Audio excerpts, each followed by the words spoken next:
Thank you all for coming out, and particularly to my incredible staff this year. I just want to say thanks to each of you for the work that you've done, and Mari, you and Rick and Victoria, y'all are awesome. Nelson, thank you.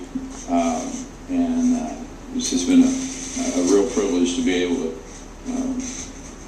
learn and to grow under your work. And as I've stated numerous times during the campaign, this campaign's never been about the candidates. It's I ran for president because I love America. I love our people. I love our freedom. And as a matter of fact, this mission is greater than any one man. As I've traveled across this great country, starting here in Charleston, going to New Hampshire, and Iowa, California, down into Florida, numerous states in between, obviously, and I discovered this tremendous purpose and resiliency of our people. They never lost hope, despite the circumstances that we find ourselves in. They hadn't stopped believing in the promise of America. They haven't stopped believing in the American dream. Americans are down, but we'd never be counted out. We're too great a people for that. What's broken in America is not our people. It's our politics. And what we need in Washington is a place that is humbler, with a federal government that is smaller, so that our people can live freer. I entered this campaign offering a unique perspective, a governor who had led a large state, leading the nation in job creation, an executive leader who had implemented conservative principles, a son of tenant farmers who was born with little more than a good name, but who has experienced the great opportunity and freedom of this country. But I've never believed that the cause of conservatism is embodied by one individual. Our party and the conservative philosophy transcends any one individual. It's a movement of ideas that are greater than any one of us and will live long past any of us in our lives. As a former Air Force pilot, I don't get confused. I know we can't lose track of the ultimate objective in carrying out our mission. And that objective is not only to defeat President Obama, but to replace him with a conservative leader who will bring about real change. Our country's hurting. Make no mistake about that. 13 million people out of work. 50 million of our citizens on food stamps. $15 trillion national debt and growing. We need bold, conservative leadership that will take on the entrenched interest and give the American people their country back. I've always believed the mission is greater than the man. As I've contemplated the future of this campaign, I have come to the conclusion that there is no viable path forward for me in this 2012 campaign. Therefore, today, I am suspending my campaign and endorsing Newt Gingrich for President of the United States. I believe Newt is a conservative visionary who can transform our country. We've had our differences, which campaigns will inevitably have. And Newt is not perfect, but who among us is?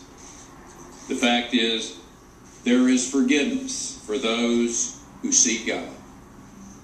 And I believe in the power of redemption, for it is a central tenet of my Christian faith. I have no question that Newt Gingrich has the heart of a conservative reformer, the ability to rally and captivate the conservative movement, the courage to tell those Washington interests to take a hike if that's what's in the best interest of our country. As a Texan, I've never shied away from a fight, particularly when I considered the cause to be righteous. But as someone who's always admired a great, if not the greatest, Texas governor, Sam Houston, I know when it's time to make a strategic retreat.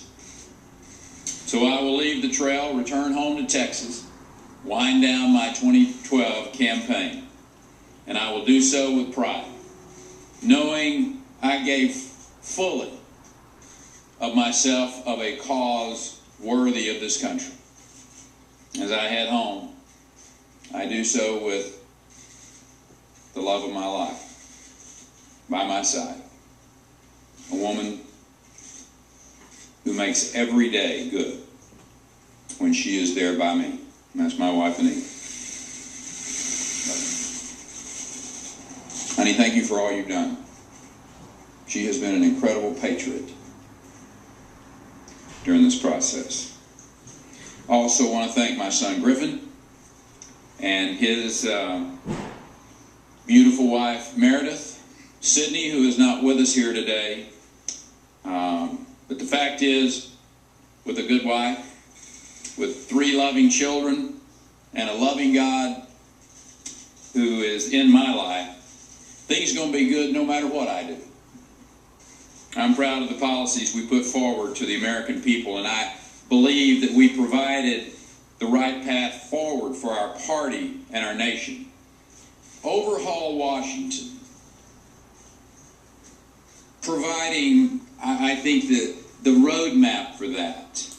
Proclaiming the 10th Amendment and all the goodness of allowing the states to be more competitive in the local governments.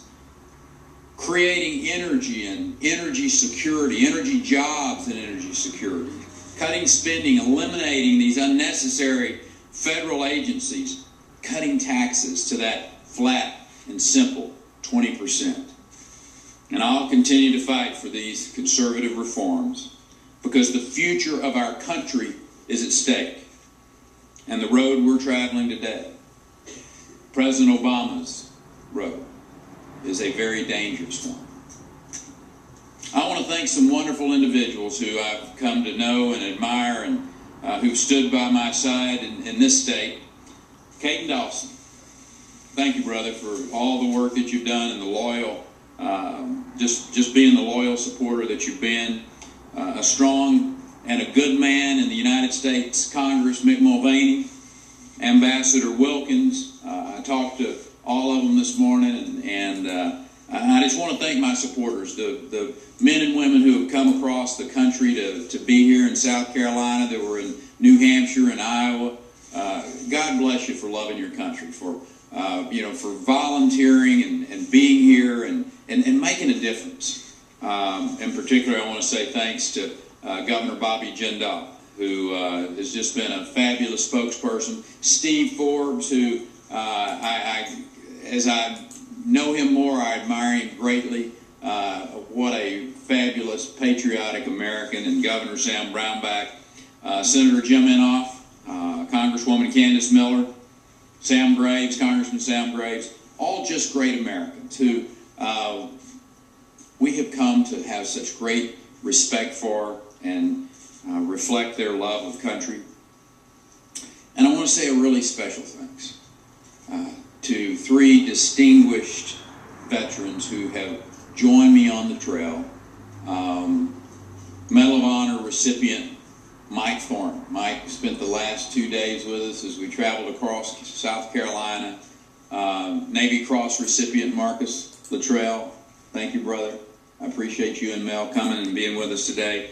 And my Christian brother who's up in Greenville and has traveled so many miles with me, young Marine Captain Dan Moran. They truly represent what is best about America, who give of so much of themselves.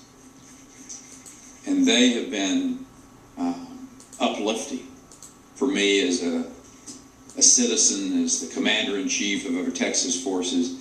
And again, they are truly my heroes. You know, I began this race with a sense of calling. I felt led into the arena to fight for the future of this country.